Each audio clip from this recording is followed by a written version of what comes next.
تو کامیاب صرف وہی لوگ ہوں گے جو ایمان والے ہوں گے. جو ایمان والا ہوگا وہ غلط کام کرے گا ہی نہیں, وہ نیکی کی طرف رہے گا, عبادات میں رہے گا,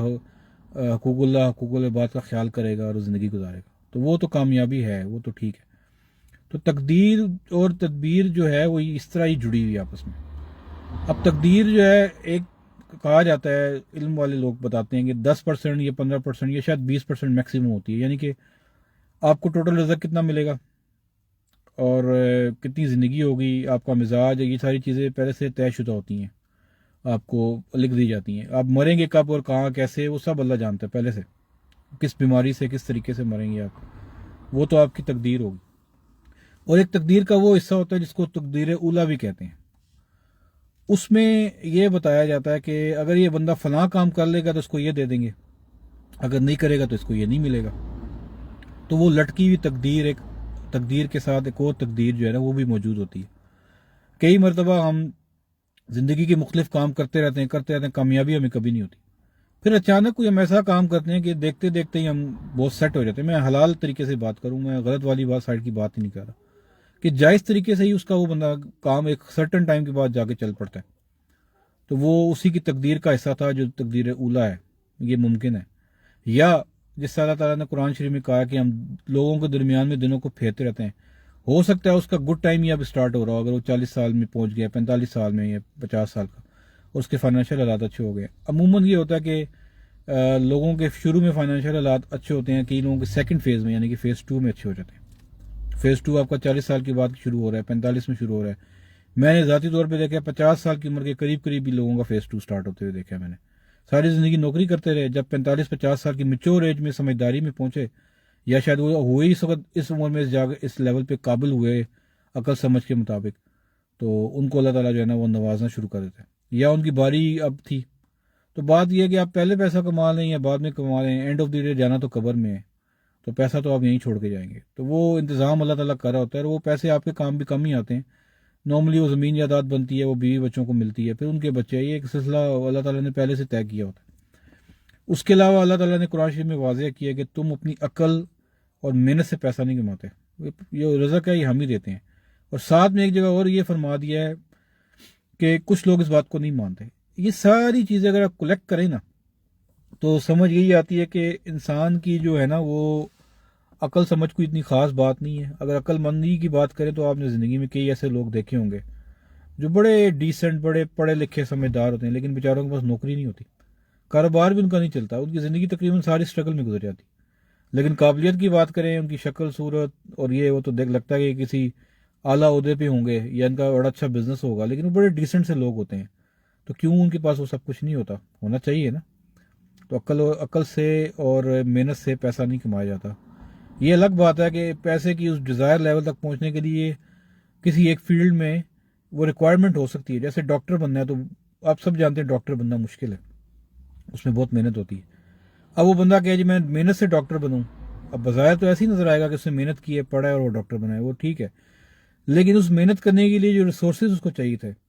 جو اس کو پیس آف مائنڈ چاہیے تھا, جو اس کے ماں باپ سے اس کو ملا, گھر کا ذہنی سکون,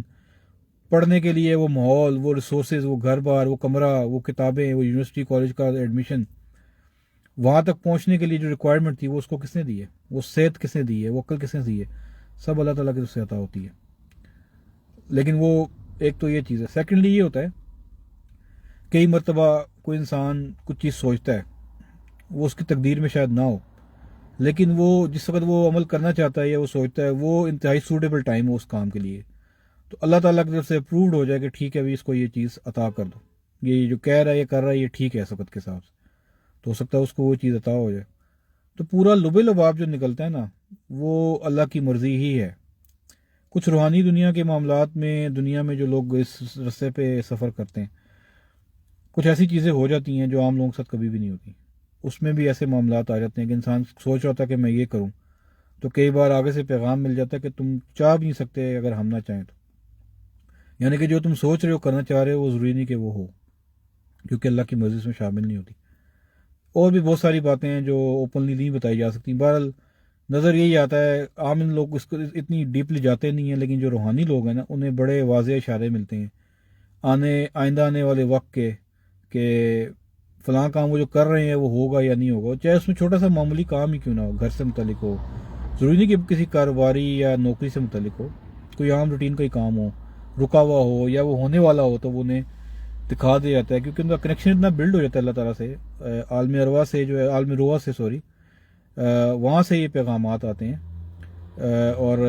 یہ اللہ کے ذکر سے کنیکشن بلڈ ہوتا ہے اور یہ چیزیں ہوتی ہیں، تو اس میں پھر آپ کو یہ چیزیں ملتی ہیں۔ تو حقیقت یہ ہے کہ اللہ تعالیٰ نے جتنا رزق دنیا کا لکھا ہوا ہے نا ڈیلی کا، فرض کریں $1 ٹریلین ہے ایوری ڈے کا رزق تمام 8 ارب لوگوں کا، تو $1 ٹریلین ہی ہے، اس میں سے آپ کو کتنا ملے گا وہ اللہ کی اپنی مرضی ہے، اس کی مشیت ہے، یعنی اس کی اپنی حکمت ہے، وزڈم ہے کہ آپ کو آج کتنا ملے گا اور باقیوں کو کتنا ملے گا، یا آج آپ کو دینا ہی نہیں ہے اور اوروں کو دینا ہے، اور کل آپ کو دینا ہے، پھر یا پرسوں کسی اور کو دینا ہے۔ تو یہ ایک نظام غیب کا چل رہا ہوتا ہے، آپ کوشش کر سکتے ہیں، دعا کر سکتے ہیں، کیونکہ دعا ایسی چیز ہے جو تقدیریں بدل دیتی ہے، تو دعا سے بھی آپ کا رزق بڑھ سکتا ہے، معاملات ٹھیک ہو سکتے ہیں، اگر کوئی مستجاب الدعوات آپ کے لیے دعا کرے، یا آپ کے ماں باپ یا کوئی ایسا نیک عمل آپ کر جائیں کہ آپ کے لیے راستہ کھول دیا جائے یا آپ کی دعا قبول ہو جائے، تو سارا لب لباب اس میں اللہ کی مرضی ہے، آپ اپنی محنت کر سکتے ہیں، کوشش کر سکتے ہیں، لیکن یاد رکھیں وہ محنت اور کوشش کے جو ریسورسز ہیں، صحت ہے، وہ سب اللہ کی طرف سے عطا ہوتی ہے، وہ آپ کی اپنی نہیں ہے، وہ آپ سے کبھی بھی جب لیتا ہے تو آپ کو احساس ہوتا ہے کہ میں اب ٹھیک ہونا چاہ رہا ہوں لیکن ہو نہیں سکتے، پھر وہ آپ کو ٹھیک بھی اچانک کر دیتا ہے، اس کا مطلب ہے پہلے خراب ہوا یا ہوئے آپ، یا کبھی ٹھیک بھی ہوئے تو اس میں اللہ تعالیٰ کی مرضی شامل تھی، چاہے وہ اپنے گناہ کی وجہ سے آپ خراب ہوئے یا آپ اپنی، یا اللہ تعالیٰ کا امتحان تھا، آزمائش تھی، وہ ایک علیحدہ ٹاپک ہے، اس میں پھر اولیاء اللہ کی کلاس ڈفرینٹ ہے اور عام لوگوں کی ڈفرینٹ ہے،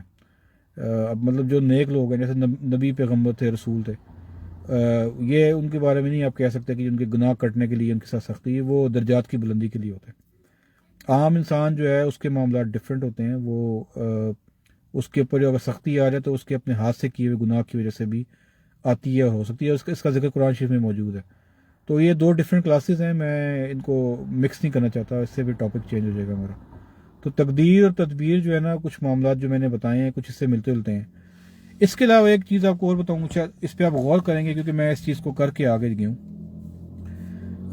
شاید آپ کو میری بات پسند نہ آئے لیکن چلے میں آپ بتا دیتا ہوں۔ اگر ایک انسان ہے، اس کے 10 بچے ہیں یا 5 بچے ہیں یا 2-3 ہی بچے ہیں، اور اس کا پہلا بچہ جو ہے وہ بیٹا ہے، یعنی کہ بیٹی ہے یا بیٹا ہے، جنرلی ہم کہہ رہے ہیں کہ بیٹا ہے، تو ظاہری بات ہے سب سے پہلے جوان وہی ہوگا، باقی بہن بھائی بعد میں جوان ہوں گے، ہو سکتا ہے ان کا آپس میں فاصلہ کم ہو عمر کا، یا ہو سکتا ہے بہت زیادہ ہو، تو سب سے پہلے جوان جب یہ بچہ ہو رہا ہوگا تو ماں باپ بوڑھے ہو رہے ہوں گے، یہ تو انڈرسٹوڈ ہے۔ تو اب ہوتا کیا ہے کہ وہ جو ذمہ داری ہے یا وہ امتحان ہے جو ماں باپ اب تک دے رہے تھے بچوں کو پال رہے تھے، وہ جو بڑا بہن یا بھائی ہے اس کو شفٹ ہو جائے، چاہے 100% ہو یا 50% ہو یا 20% ہو، اب وہ جو کمائے گا وہ اس گھر لے کر آئے گا، اس سے سب گھر والے کھائیں گے، تو یہاں پہ اللہ تعالیٰ کی وزڈم نظر آتی ہے، اور ایسے بہت واقعات میں نے دیکھی ہیں۔ اگر 3 بھائی ہیں نا، آپ دیکھیں گے جو سب سے پہلے بڑا بھائی ہوگا وہ ہو سکتا ہے تھوڑا سا فائنینشلی بہتر ہو، جو نمبر 2 ہوگا وہ اس سے تھوڑا کم ہوگا، جو نمبر 3 ہوگا وہ اس سے بھی کم ہوگا، آپ کہیں گے یار وہ نمبر 3 والا تو بڑا سمجھدار تھا اور اس کو تو نوکری کاروبار میں بڑا کامیاب ہونا چاہیے تھا، لیکن نمبر 1 والا بھائی اتنا سمجھدار بھی نہیں تھا لیکن کامیاب زیادہ وہ ہے، تو آپ کو یہاں پہ اس قرآن کی آیت کی سمجھ آ جائے گی کہ تم عقل اور محنت سے نہیں کماتے، یہ ہم ہی دیتے ہیں۔ تو ایسے بہت سارے کیس میں نے دیکھے ہیں، 1-2 نہیں، آپ اگر آپ غور کریں گے آپ کے سراؤنڈنگ میں ایسے لوگ آپ کو بہت، ہر فیملی میں ہیں، تو اس کی کیا وجہ ہے؟ کیا وہ کمانے والا بھائی جو بڑا ہے وہ کامیاب ہے یا ماں باپ کا فرمانبردار ہے اس لیے کوئی پیسے زیادہ ملے ہیں؟ ایسا بالکل نہیں ہے، وہ امتحان میں، اب اس کو جو پیسے ملیں گے اس نے اپنے ماں باپ کو یا بہن بھائیوں کو یا جہاں جہاں اس نے پہنچانے، اگر وہ پہنچانے میں کامیاب ہو جاتا ہے تو وہ کامیاب ہے، اور حلال طریقے سے کماتا ہے تو ٹھیک ہے، اگر وہ پہنچانے میں کامیاب نہیں ہوتا، ان کا حق ادا نہیں کرتا اور غلط ذرائع سے پیسے کماتا ہے تو وہ کامیاب نہیں ہے، وہ ظاہری طور پہ تو پیسوں میں اس کے پاس ہے لیکن ویسے وہ کامیاب نہیں، وہ ناکام انسان ہے۔ لیکن جو چھوٹے بہن بھائی ہیں وہ فائنینشلی تھوڑے ویک ہیں یا زیادہ ویک ہیں، ان کا امتحان یہ ہے کہ وہ ان حالات سے گزر رہے ہیں کہ ان پہ سختی ہے، ان کی آخرت سنور رہی ہے، اور بڑے بھائی کی آخرت اس میں ہے، یا بہن اگر ہے بڑی وہ گا چلا رہی ہے کہ وہ اپنے ماں باپ کو، بہن بھائیوں کو سپورٹ کرے اور اپنی آخرت اس طریقے یعنی کہ پیسوں سے آخرت بنائے، اس کو خرچ کر کے، اور چھوٹے بہن بھائی اگر ہیں اور فائنینشلی نہیں ہے تو وہ صبر کر کے اور شکر کر کے اپنی آخرت بنائیں، تو بیسیکلی امتحان میں سب ہی ہیں۔ اب ماں باپ کے بوڑھا ہو جانے کے فوراً بعد جس بچے نے جوان ہونا تھا وہ پہلا بچہ تھا، بیٹا یا بیٹی، تو ان کے اوپر ذمہ داری آ گئی، تو ان کا امتحان وہ ہے، اور چھوٹے بہن بھائی کا امتحان یہ ہے کہ وہ صبر شکر کریں. اور پھر یہ بازی پلٹ بھی جاتی ہے ایک وقت کے بعد، کیونکہ ایک وقت آتا ہے کہ وہ چھوٹے بہن بھائی بھی کافی اسٹیبلش ہو جائیں گے، ہو سکتے ہیں ہو جائیں یا نہ بھی ہوں، لیکن ان کی اولادیں جو ہوں گی نا وہ زیادہ اسٹیبلش ہوں گے. وہ اپنے وقت کے حساب سے، اگر ماں باپ نہیں تھے تو وہ وقت اس میں بتایا جاتا، کہا جاتا ہے کہ سم ٹائم 3 جنریشن سسٹم ہی چلتا ہے. اگر ایک جنریشن بہت غریب ہے، بہت ہی غربت کی زندگی گزار رہی ہے، تو سیکنڈ نہیں تو تھرڈ جنریشن جب ان کی آئے گی دنیا میں تو وہ ان کے حالات اچھے ہوں گے. وہ چاہے ظاہری طور پہ پڑھ لکھ کے سیٹل ڈاؤن ہو جائیں یا بزنس کر کے جاب کر کے جیسے بھی ہیں، لیکن ان کے حالات اپنے دادا سے یا پر دادا سے فائنینشلی بہتر ہوں گے. ایسے بھی بہت سارے کیس ہیں. تو اگر پورے لبے لباب آپ دیکھیں تو آپ نے دیکھنا یہ چاہیے آپ کو کہ آپ کی آخرت کس میں سنور رہی ہے، غربت میں یا امیری میں. اب یہ سوچنا آپ نے اس کو حلال طریقے سے کیسے لینا ہے. تو تقدیر اور تدبیر کے معاملات کچھ اسی طرح ہیں جو میں نے بتائے ہیں. اس کے علاوہ کوئی صاحب علم ہو تو وہ زیادہ اچھی روشنی ڈال سکتے ہیں. تو انشاءاللہ آپ سے آئندہ بھی ملاقات ہوگی، بات ہوتی رہے گی. آج کے لیے اتنا کافی ہے. اللہ حافظ.